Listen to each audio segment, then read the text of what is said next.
El Senado de Estados Unidos confirmó a la primera mujer al frente del Comando Sur. Se trata de la general de 4 estrellas, Laura Richardson, con una experiencia de 3 décadas en las Fuerzas Armadas. Estará a cargo de la presencia militar en América Latina y de la lucha contra el narcotráfico.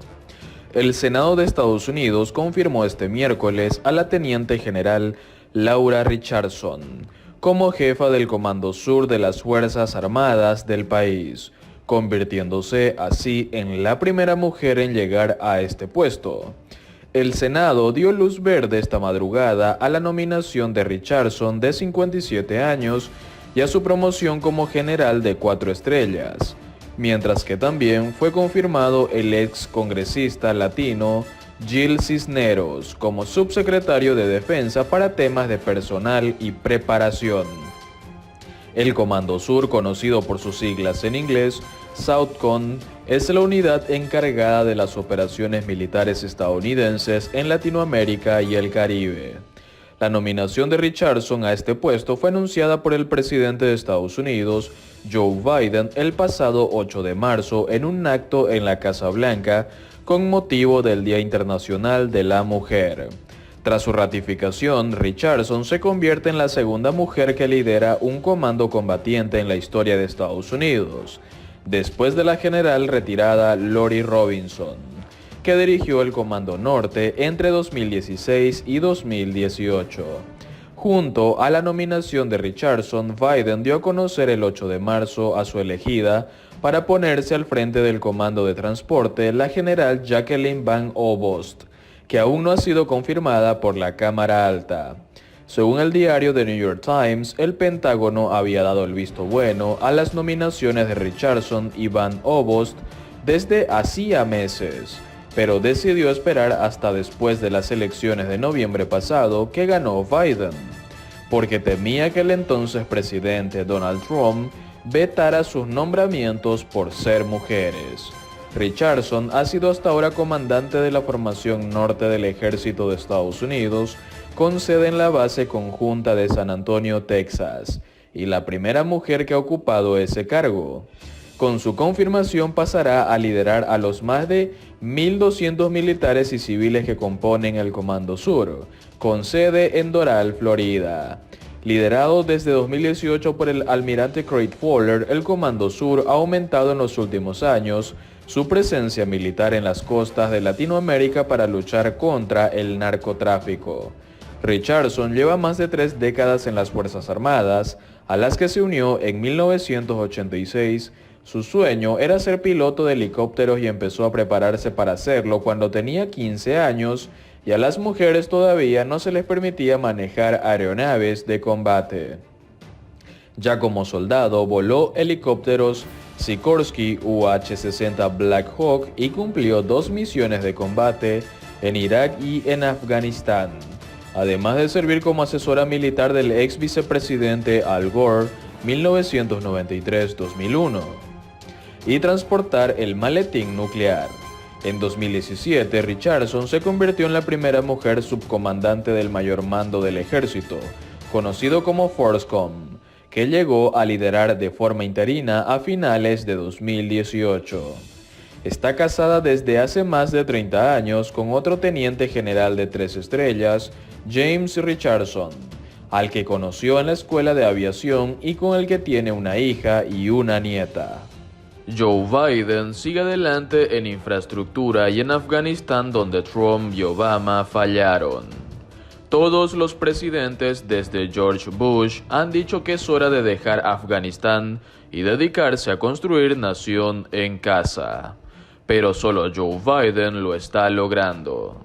Su enorme apuesta por más de 4,5 billones de dólares en gastos de infraestructura y una salida de la guerra más larga de Estados Unidos, que amenaza con desencadenar un desastre de su política exterior, se están desarrollando en un agosto dramático que podría definir su presidencia.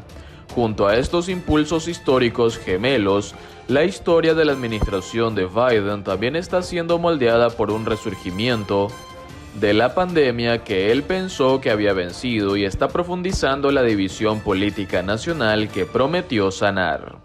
Estos momentos de tensión simultáneos reflejan tiempos extremos, pero también muestran al comandante en jefe de 78 años abriendo un camino audaz e implementando los objetivos personales que albergó durante décadas en Washington. La aprobación del Senado de un paquete de infraestructura tradicional bipartidista de 1,2 billones de dólares fue una gran victoria para Biden el martes y validó su promesa de tratar de curar las amargas divisiones y la desconfianza en una nación que está en guerra política consigo misma.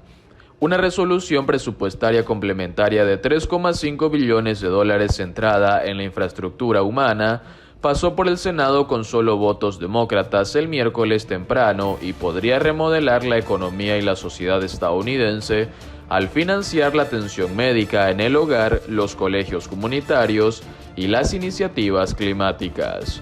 Los proyectos de ley aún enfrentan un futuro complicado en el Congreso antes de que se conviertan en ley, pero representan la declaración más importante de Biden de su credo, es que el poder del gobierno puede ejercerse para ayudar a los trabajadores estadounidenses. El gasto, uno de los esfuerzos gubernamentales más importantes para aliviar la pobreza y el dolor económico en décadas. También es un intento de drenar la sensación de que el país le había fallado a millones de estadounidenses del centro de Estados Unidos. Un sentimiento que ayudó a alimentar el estallido populista que condujo a elegir a Donald Trump en 2016. Estoy comprometido a asegurar que nuestra histórica recuperación económica esta vez llegue a todos y alivie la carga sobre las familias trabajadoras, no solo este año sino en los años venideros, dijo Biden el miércoles. Pero al igual que con su política en Afganistán, Biden también enfrenta riesgos importantes. Los republicanos ya están aprovechando la explosión del gasto para retrasar a los demócratas como libertinos y dedicados a romper el déficit al estilo del socialismo en un intento por debilitar a sus enemigos en las elecciones del Congreso del próximo año. El Senado de Estados Unidos aprobó una enmienda que pide por el acceso libre a Internet en Cuba. Fue presentada por los senadores republicanos por Florida, Marco Rubio y Rick Scott, y solicita establecer un fondo de reserva para facilitar el suministro del servicio a los ciudadanos de la isla. El Senado de Estados Unidos aprobó una enmienda que pide al gobierno del presidente Joe Biden facilitar el acceso libre a Internet en Cuba, con la creación de un fondo que posibilite este servicio abierto y sin censura. La enmienda se aprobó durante el maratón de votaciones que hubo en la Cámara antes de la aprobación, la madrugada de este miércoles, de la iniciativa presupuestaria presentada por los demócratas por valor de 3,5 billones de dólares. La enmienda fue presentada por los senadores republicanos por Florida Marco Rubio y Rick Scott y solicita establecer un fondo de reserva para facilitar el suministro del servicio de Internet a los ciudadanos de Cuba, que han sido privados del flujo libre de información por el régimen comunista y legítimo cubano. En concreto, dicha enmienda, la 3097 al plan presupuestario, requiere a la administración del presidente de Estados Unidos, Joe Biden, que facilite acceso libre, abierto y sin censura a Internet para el pueblo de Cuba, según un comunicado en la web de Rubio. Ese senador de origen cubano recordó que lleva haciendo hincapié en la importancia del acceso a Internet de los cubanos, desde que comenzaron las protestas históricas hace un mes.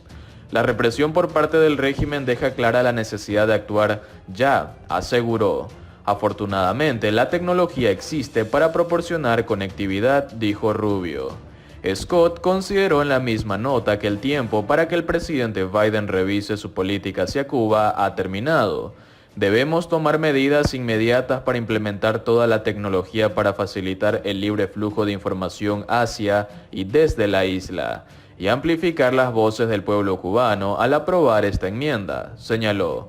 Tras la aprobación anoche de la enmienda y del conjunto de la iniciativa presupuestaria, el texto debe pasar el visto bueno de la Cámara Baja de Estados Unidos. A finales del mes pasado, la administración de Biden anunció más sanciones hacia la dictadura de Cuba, esta vez a la Policía Nacional Revolucionaria PNR y a dos de sus líderes tras las protestas del 11 de julio, pero aparcó las acciones sobre el Internet y el envío de remesa a la isla. Antes del anuncio de esas sanciones, Biden apuntó que su gobierno estaba evaluando todas las opciones disponibles para facilitar al pueblo cubano el acceso a Internet y ayudarlo a eludir la censura. Aunque durante su campaña electoral Biden prometió volver al deshielo con Cuba y dar marcha atrás a muchas de las sanciones impuestas por el expresidente Donald Trump, sus cálculos parecen haber cambiado desde que llegó al poder. Después de las protestas de julio en la isla, que han obtenido un fuerte respaldo del exilio cubano en el estado clave de Florida, la Casa Blanca no quiere dar ningún paso que pueda interpretarse como una concesión al régimen de Cuba.